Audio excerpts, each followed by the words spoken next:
Salmo 27, capítulo 27 del Salmo 27, versículo 4, la Escritura dice así: una cosa he demandado a Jehová, esta buscaré, que esté yo en la casa de Jehová todos los días de mi vida, para contemplar la hermosura de Jehová y para inquirir en su templo. El salmista en este salmo está hablando de que Dios es su luz y su salvación en medio del problema, en medio de la tribulación. Comienza diciendo en el versículo 1, Jehová es mi luz y mi salvación, ¿de quién temeré? Él afirma y dice, no puedo temer, puesto que Jehová, Dios, es mi luz y mi salvación.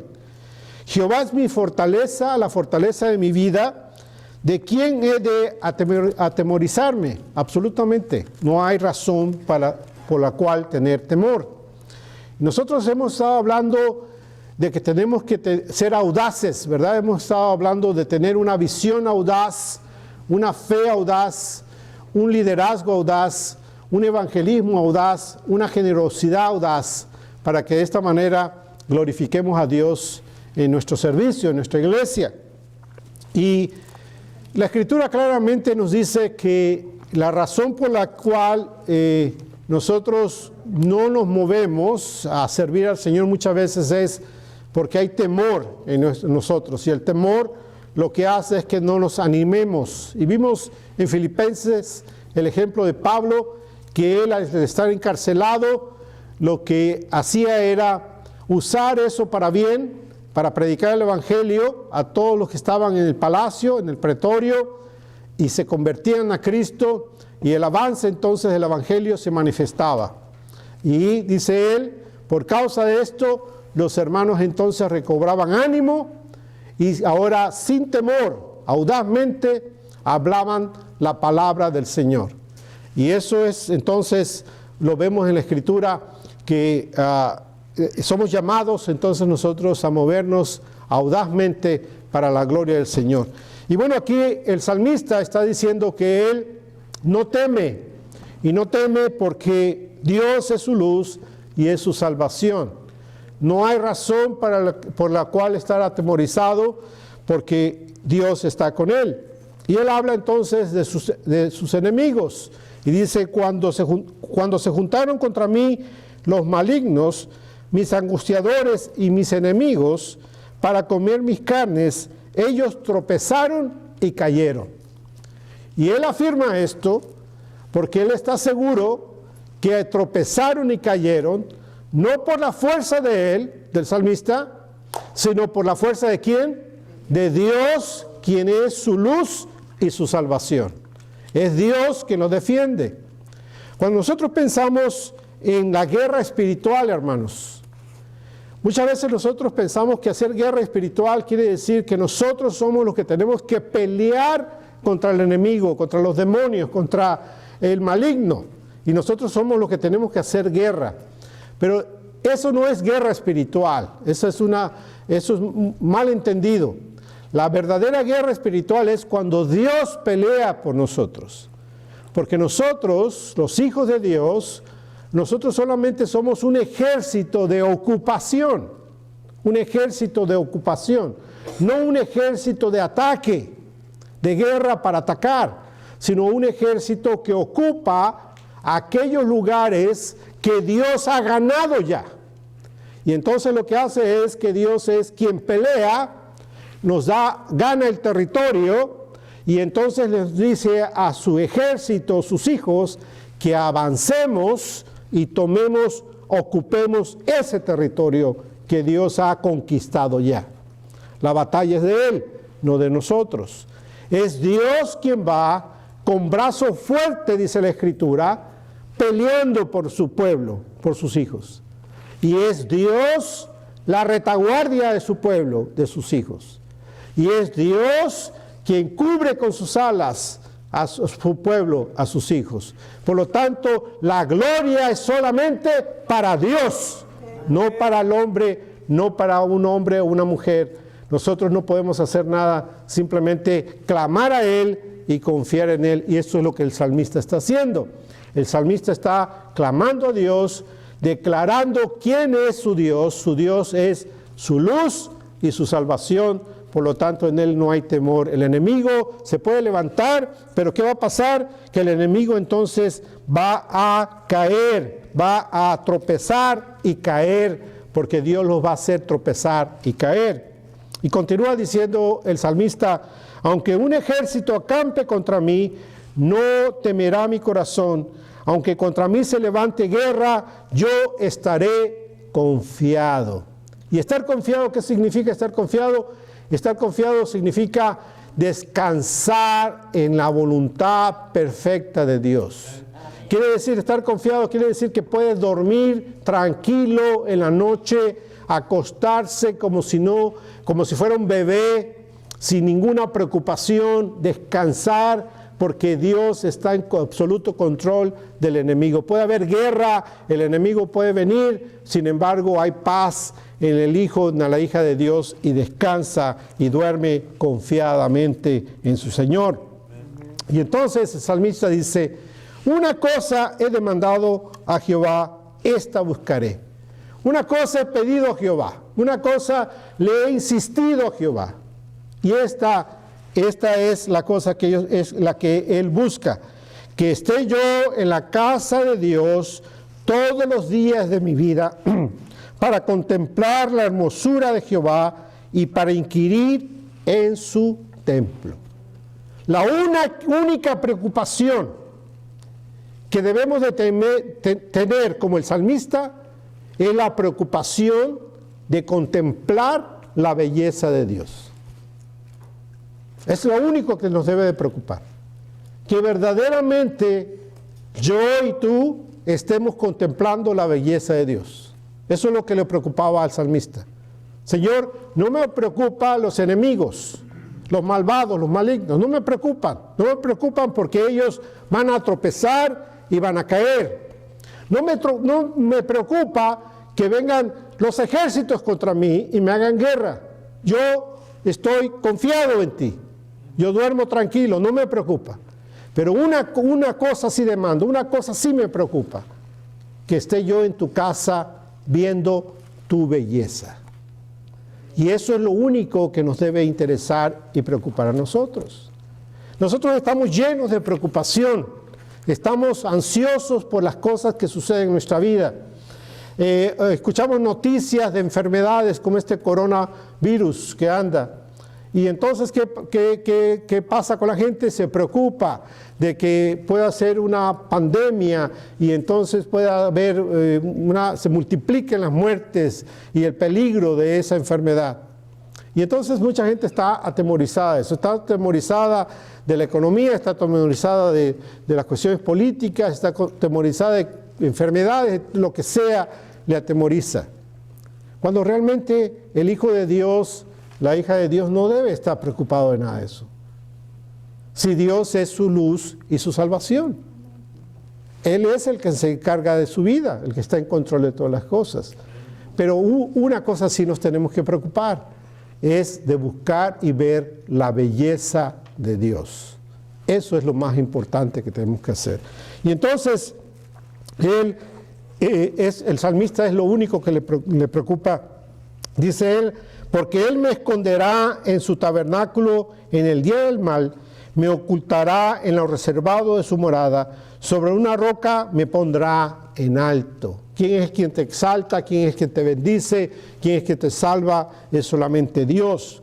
Luego levantará mi cabeza sobre mis enemigos que me rodean, y yo sacrificaré en su tabernáculo sacrificio de júbilo, de gozo, porque en Cristo Jesús, en Dios, hay victoria, y ya tenemos esa victoria porque Él la ganó en la cruz del Calvario. Amén. Cantaré y entonaré alabanzas a Dios.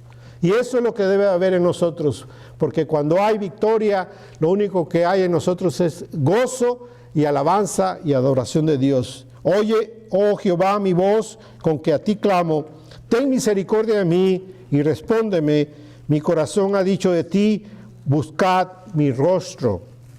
Tu rostro buscaré, oh Jehová, no escondas tu rostro de mí. Vuelve el salmista a volver a afirmar que lo único que le preocupa es ver que la belleza de Dios. La belleza de Dios. Amén. No apartes con ira a tu siervo, mi ayuda has sido. No me dejes ni me desampares, Dios de mi salvación. Aunque mi padre y mi madre me dejaran, con todo Jehová me recogerá. Enséñame, oh Jehová, tu camino y guíame por senda de rectitud a causa de mis enemigos. No me entregues a la voluntad de mis enemigos, pues se han levantado contra mí testigos falsos y los que respiran crueldad. Hubiera yo desmayado si no creyese que veré la bondad de Jehová. ¿Cuándo verá la bondad de Jehová? Cuando busca el rostro de Dios. Cuando busca el rostro de Dios, él entonces mirará y verá la bondad de Jehová, la hermosura de Dios. Amén.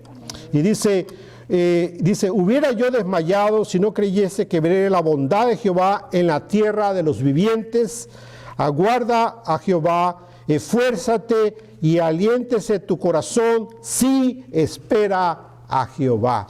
Entonces termina dando aliento y ánimo a los que se sienten desvalidos de que esperen en Jehová. ¿Por qué? Porque de Jehová viene ¿qué? Viene la victoria. Él nos defiende y Él nos bendice. Amén.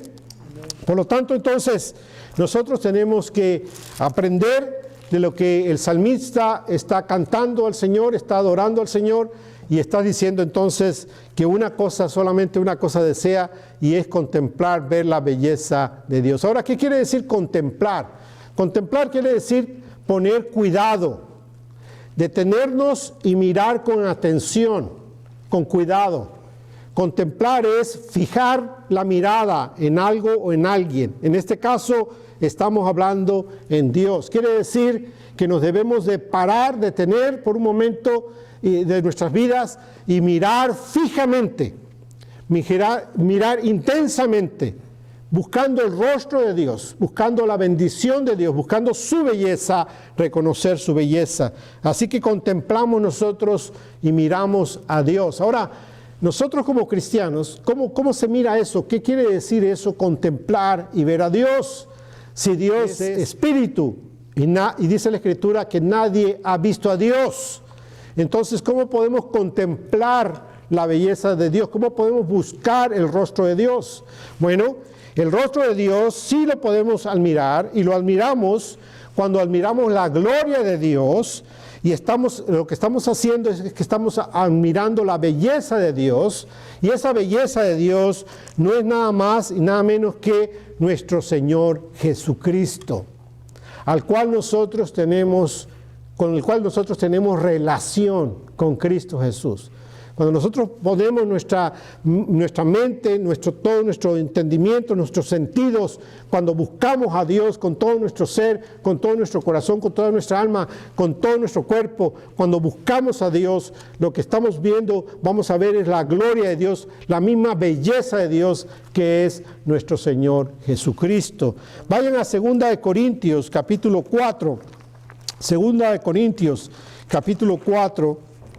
Versículo 6, y leamos ahí en 2 Corintios 4, 6, lo que la Escritura nos dice así: porque Dios, que mandó de las tinieblas resplandeciese la luz, es el que resplandeció en nuestros corazones para iluminación de conocimiento de la gloria de Dios en la faz de Cristo. ¿Qué quiere decir faz?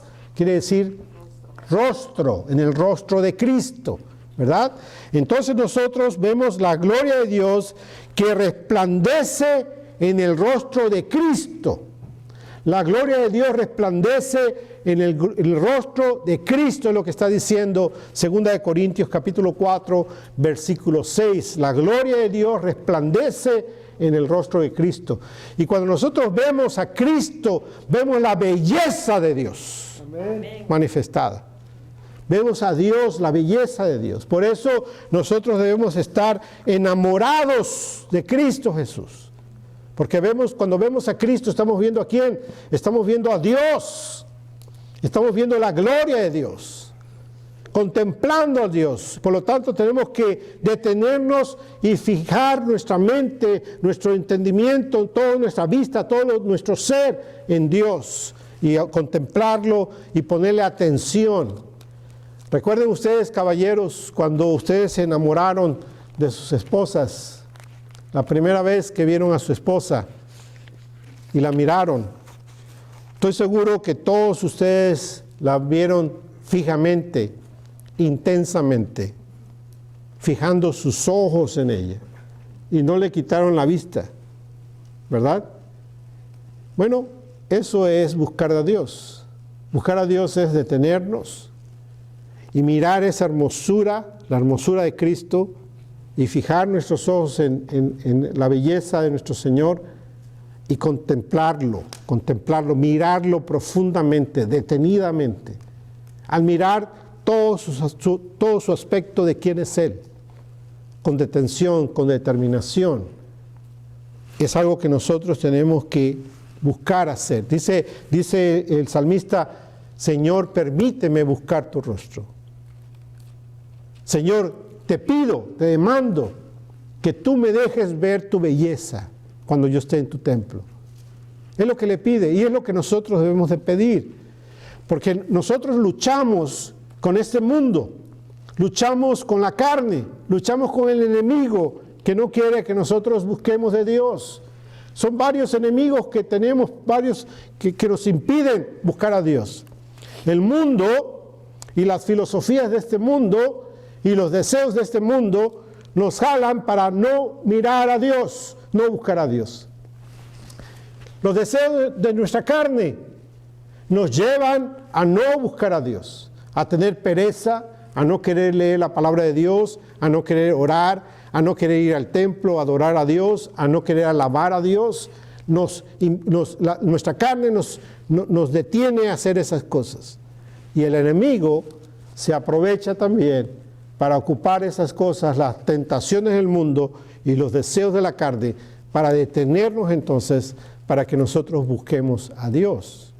Entonces, ¿qué es lo que tú tienes que hacer cuando tú estás en el servicio y estás escuchando la palabra de Dios y en lugar de escuchar atentamente para contemplar la belleza de Dios, te estás durmiendo? ¿Qué debes de hacer? ¿Qué debes de hacer cuando en lugar de llegar temprano al templo para alabar y cantar a tu Señor, llegas tarde? Porque no te gusta cantar o alabar a Dios. Piensas o sientes que eso es algo que tú no sabes hacer, no puedes hacer bien. ¿Qué es lo que tienes que hacer?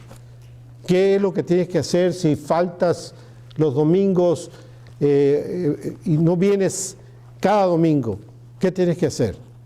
Lo que tienes que hacer es pedirle a Dios, Señor, te pido, Señor, ayúdame, Señor, a ver tu belleza.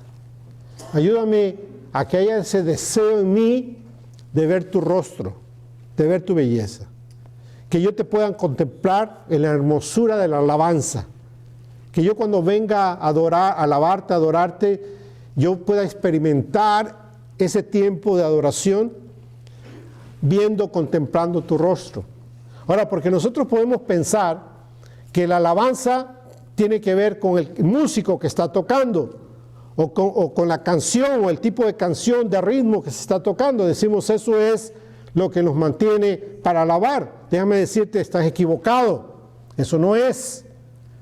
Porque tú puedes venir y decir, oh, no me gusta esa música, no me gusta esa canción, esa letra de esa canción. Y entonces la respuesta es, pues no es para tu gusto, es para el gusto de Dios, no para el tuyo. Amén. Tú lo que tienes que hacer es buscar en esa alabanza, en esa adoración, Señor, déjame ver tu rostro, déjame ver tu belleza, déjame ver tu belleza cuando me reúno con los hermanos, cuando estoy junto con los hermanos y podemos estar en armonía, en paz. Déjame ver tu belleza en estar junto con los santos, con mis otros hermanos y hermanas juntos en armonía. Déjame ver tu belleza. Muchos no queremos estar juntos. Muchos apenas termina el servicio y quieren salir disparados de aquí. No quieren la coinonía, ¿verdad? Y saben bien a quién se lo estoy diciendo. Al que le cayó el 20. Al que se puso la chamarra, como dice. Hermanos, ¿por qué nos quedamos? Porque buscamos ver la hermosura de Cristo, el rostro del Señor en los santos, en nuestros hermanos. Cuando no quieres escuchar la palabra de Dios y poner atención, pídele al Señor, Señor, quiero ver tu belleza a través de la Escritura siendo predicada, siendo enseñada. Quiero entender tu palabra, lo que se está predicando, lo que se está enseñando. Entonces, así como el salmista, Señor, una cosa demando de ti, te pido, Señor, que me dejes ver tu belleza. Déjame ver tu rostro, Señor. Tú y yo es lo que tenemos que hacer todos los días. Cuando las tentaciones de la carne vienen a tu vida, dile, Señor, ayúdame, Señor, a que las tentaciones de mi carne no tomen control y yo pueda ver tu belleza. Cuando venga el cansancio a tu vida, dile, Señor, Señor, quítame este cansancio, Señor. Déjame ver tu belleza, buscar de ti. Y así, cada vez que tengas una lucha en tu vida, tú clamas al Señor y le dices, déjame ver tu belleza, déjame contemplar la gloria de Dios en el rostro de Cristo. Amén. Que eso que dice en 2 Corintios 4:6 sea una realidad en mi vida, Señor. Que yo pueda ver tu gloria en el rostro de Cristo. Amén. Entonces, cuando nosotros vemos, ahora usted va a decir, bueno, ¿y qué es el rostro de Cristo? ¿Cómo yo puedo ver el rostro de Cristo si Cristo no lo puedo ver físicamente? Solamente lo veo con los ojos de la fe.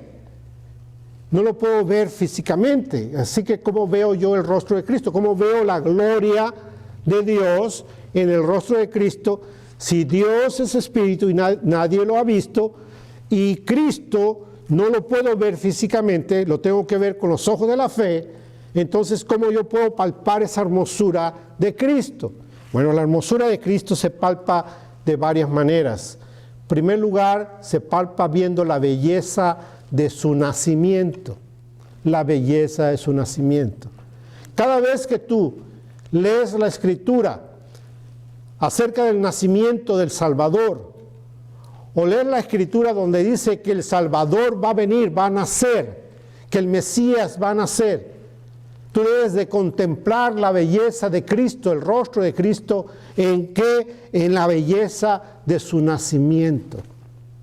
Imagínate qué cosa tan más grande y maravillosa es darnos cuenta de que Dios se hizo hombre y tratar de comprender eso, como Dios, el infinito ser, se hizo hombre igual que yo y sintió lo mismo que yo. Y se cansaba y dormía y tenía hambre y también le preocuparon las cosas como, por ejemplo, cuando cuando habían ladrones en el templo de su padre, se enojó. Ahora, tú dices, ¿se enojó igual que yo? No, diferente. Porque cuando yo me enojo con pecado. Cristo nunca se enojó con pecado. Cuando yo me enojo porque hacen cosas contra mí. Cristo nunca se enojó cuando hicieron cosas contra Él, sino Cristo se enojó cuando hicieron cosas contra su Padre. Cristo defendió el honor, la gloria de su Padre. Entonces, el enojo de Cristo es un enojo santo. El enojo de nosotros es un enojo de pecado, porque nos estamos enojando porque nos están haciendo daño a nosotros y peleamos nuestros derechos, ¿verdad? Y decimos, yo me tengo que defender, pero lo estamos haciendo mal, lo estamos haciendo en pecado. Entonces, perdón, la única manera que nosotros debemos de enojarnos es cuando están hablando mal de Dios, cuando hay una falsa doctrina, cuando se está enseñando algo que no es de Dios. Ahí no debemos enojar. Ese enojo es un enojo santo, sin pecado. Pero cuando tú te enojas de algo que está pasando en tu vida y te están dañando a ti, eso es pecado, porque lo que quieres es venganza, lo que quieres es que te paguen, retribución, castigo, y eso no es correcto. La mayoría de las veces no es correcto en nuestras vidas. Así que contemplar la belleza del nacimiento de nuestro Señor. Dios se hizo hombre. Dios nació como un niño, como un bebé, en un pesebre. Y entonces tú te comienzas a imaginar y a pensar en la Escritura, meditando en la Escritura. Cuando Cristo nació y estaba en un pesebre, ¿lloraría Cristo cuando nació? Probablemente sí, porque Cristo era un hombre y tuvo hambre. ¿Y qué hacen los niños cuando tienen hambre? Lloran. ¿Y qué hace la mamá cuando los niños lloran que tienen hambre? Le dan de comer. ¿Y por qué más lloran los niños? Porque está mojado o que le cambien el pañal, ¿verdad? Probablemente Cristo también hizo lo mismo. Lloró para que le dieran de comer, lloró para que lo limpiaran, y sin embargo era un niño diferente, especial. ¿Por qué? Porque era un niño perfecto. En otras palabras, era un niño que lloraba de acuerdo a sus necesidades fisiológicas, pero no era un niño que llorara de acuerdo a pecado, como muchos de nuestros niños lloran, ¿verdad? Porque nuestros niños lloran por necesidades fisiológicas. Quiero comer, límpiame, tengo frío, tengo calor, ¿verdad? Pero también lloran por berrinche, lloran por groseros. Eso es pecado. Cristo no hizo eso. Cristo solamente lloraba por sus necesidades fisiológicas, pero no por caprichos. Levántame, cárgame, quiero que toda la noche me tengas en brazo cargado. La de la belleza del nacimiento de Cristo es de que Él era perfecto. Perfecto, pero niño. Lloraba cuando necesitaba, pero no por pecado. Imagínense ustedes crecer en la casa del Señor Jesús, sus hermanos, una vez que Jesús comenzó a crecer siendo el mayor y comenzaron a venir los otros hermanos. Imagínense el perfecto, Él era el perfecto, y los otros, ¿qué pensarían del Señor Jesús? Jesús nunca le contesta mal a los papás, Jesús nunca hace travesuras, Jesús nunca tira las cosas, Jesús no hace es un niño perfecto. Sin embargo, nosotros tiramos cosas, hacemos maldad, hacemos travesuras, el papá y la mamá nos castigan. Sin embargo, Jesús nunca le castiga. La hermosura de la belleza de nuestro Señor. Jesús, su nacimiento es bello. Entonces, cuando tú meditas y piensas en el nacimiento de Cristo, ¿qué estás viendo? Su belleza. Estás viendo la gloria de Dios. Amén. Cuando tú miras la belleza de su vida, de la vida de nuestro Señor Jesús. Muchos dicen que la Escritura habla de que Cristo nació y después se mira a Cristo cuando lo llevan al templo, que lo circuncidan, lo presentan ante el Señor. Se mira cuando está en el templo ya como parte de la sinagoga, del pueblo judío, de los varones, y está hablando con los eruditos de la Escritura. Y de ahí ya no se vuelve a hablar de Jesús, a ver de Jesús hasta que Jesús comienza su ministerio, a los 30 años. Entonces mucha gente dice, bueno, te das cuenta de que de los 13 a los 30 años no hay nada de Jesús. ¿Qué le pasó a Jesús en ese tiempo? Y hay falsos maestros que dicen, andaba en el Tíbet, andaba en la India o en otros lugares aprendiendo de los sabios. No, eso es falso, eso es mentira. Cristo fue un hombre judío obediente a sus padres. Quiere decir que Él creció como un hijo judío aprendiendo un oficio y trabajaba junto con su padre. La tradición dice que Jesús era carpintero. Sin embargo, la Escritura no dice que era carpintero, la Escritura dice que era artesano.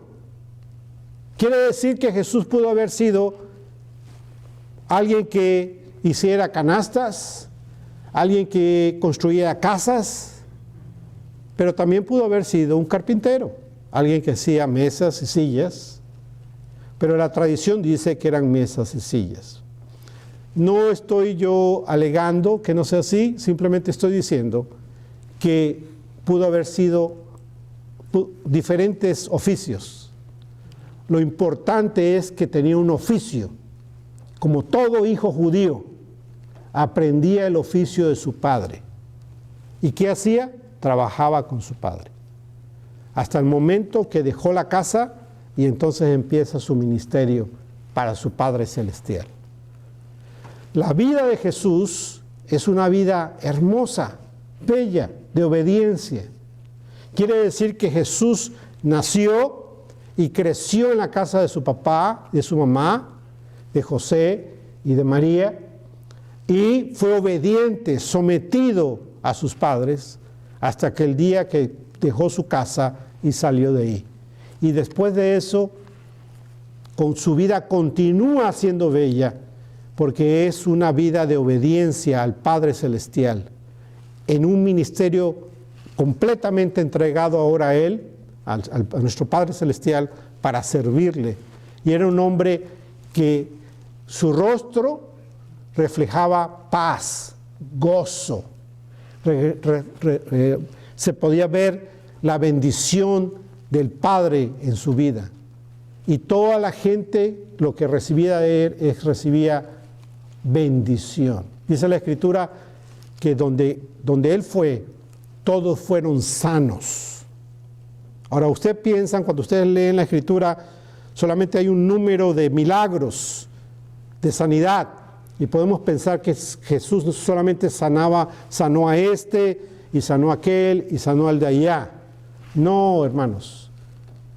La Escritura registra ciertas sanidades, pero lo que quiere decir la Escritura es que donde Jesús iba, todos se sanaban. No como los falsos gente sanadora de hoy día que va a un hospital a orar por un enfermo y declara sanidad sobre ese enfermo, pero las 1000 pacientes que están en ese hospital siguen enfermos. Quizás se sanó uno, pero el resto sigue enfermo. No, Jesús no hacía eso. Quiere decir que no había hospitales. ¿Por qué? Donde quiera que Jesús iba, todos eran sanos. Toda la región era sana, porque Cristo hacía esos milagros. La Escritura dice que si se escribiera todo lo que Jesús hizo, tendría que ocupar muchos libros, multitud de libros, dice la Escritura. ¿Amén? Amén. Dice que no cabrían, dice la Escritura, de todo lo que Jesús hizo. Entonces vemos nosotros que la vida de Jesús refleja una vida de obediencia, una vida de servicio, una vida de misericordia, una vida de darle honra y honor a su Padre Celestial. Contemplamos su belleza.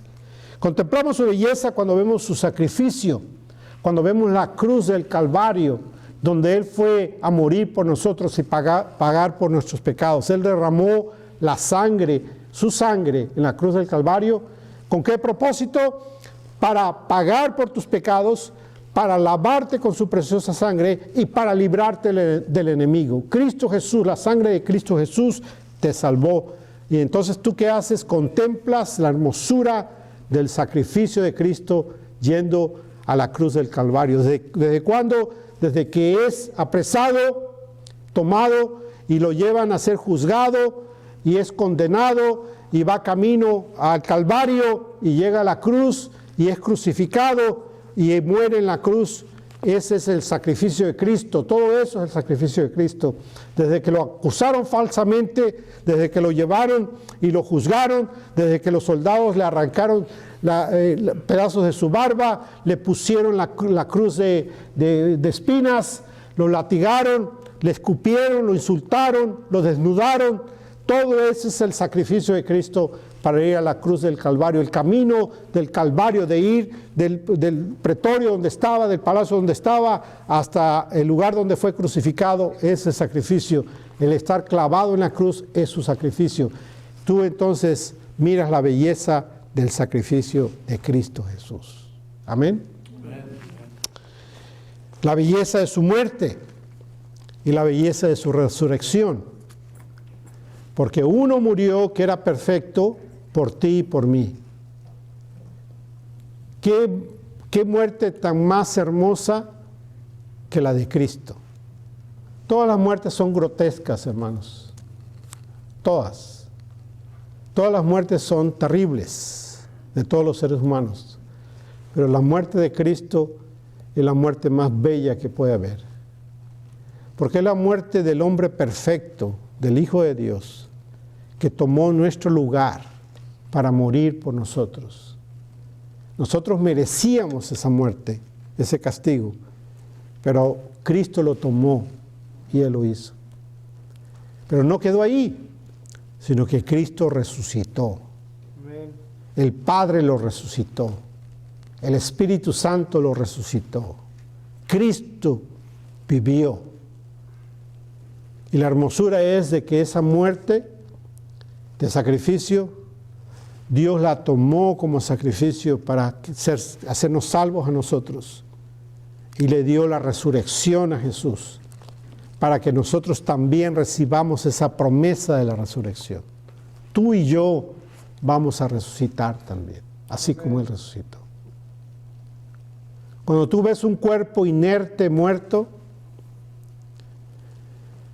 tú ves cómo el color va cambiando de la piel, de una piel normal, se comienza a poner una piel pálida, de ser un cuerpo que flexible se comienza a endurecer.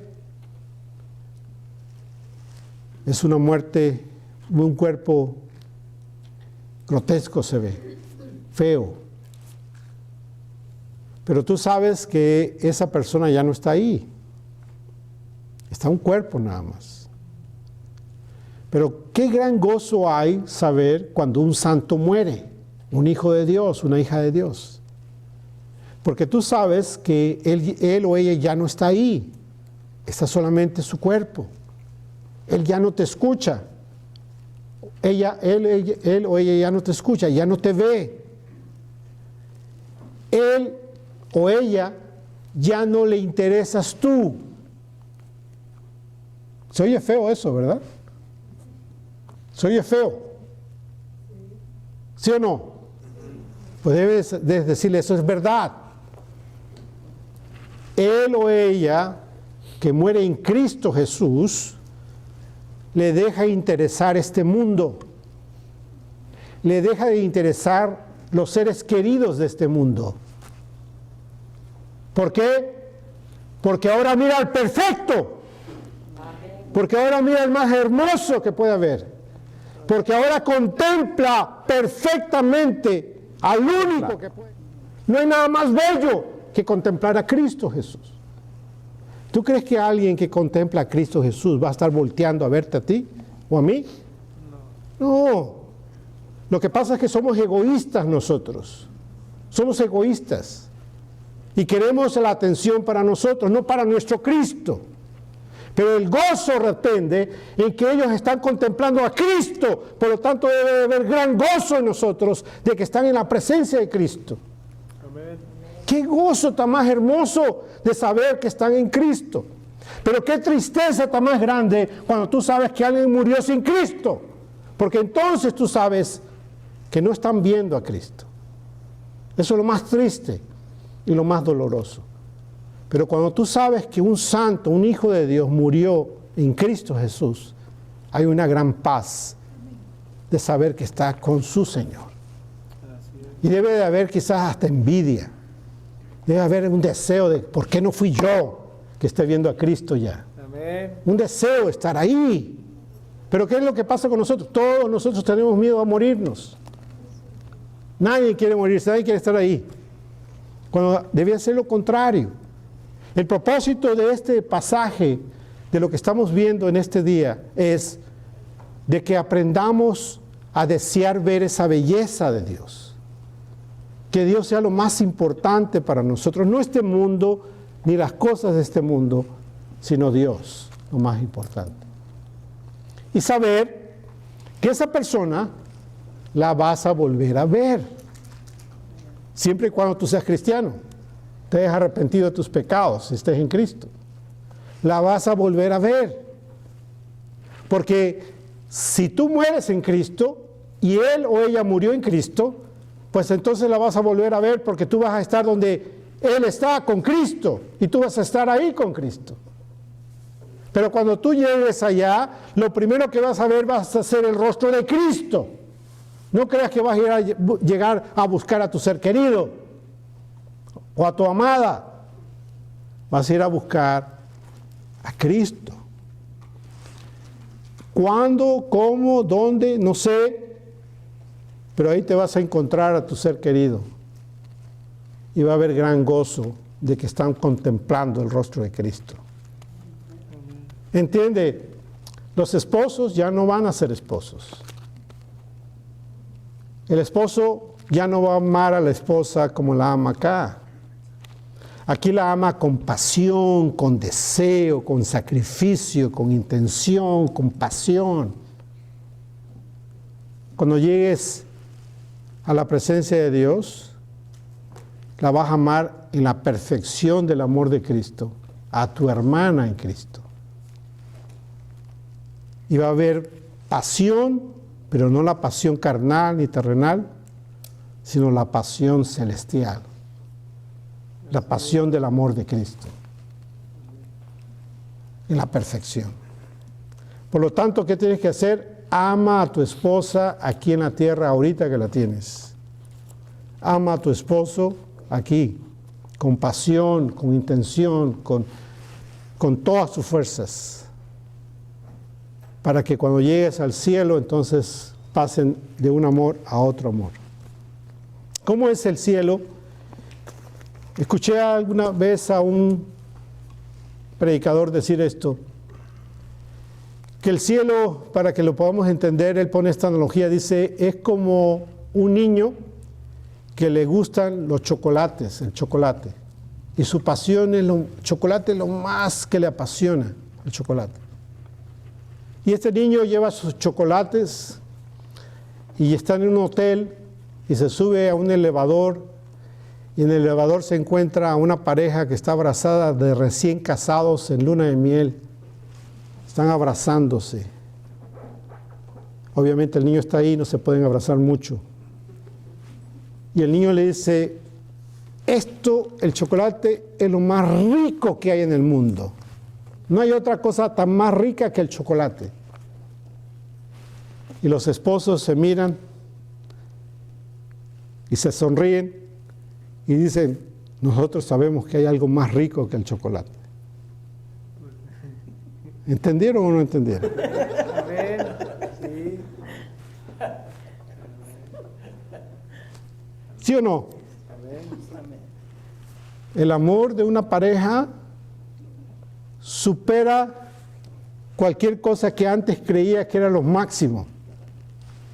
Ahora el amor con tu esposa es lo máximo.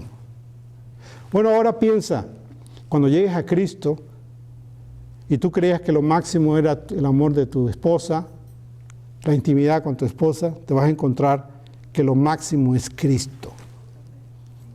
Y vas a voltear y te vas a sonreír con Cristo. Por aquel que dice, me gusta el chocolate, y aquel que dice, me gusta mi relación con mi esposa. Tú que estás con Cristo vas a decir, yo conozco lo perfecto, a Cristo Jesús. Amén. Amén.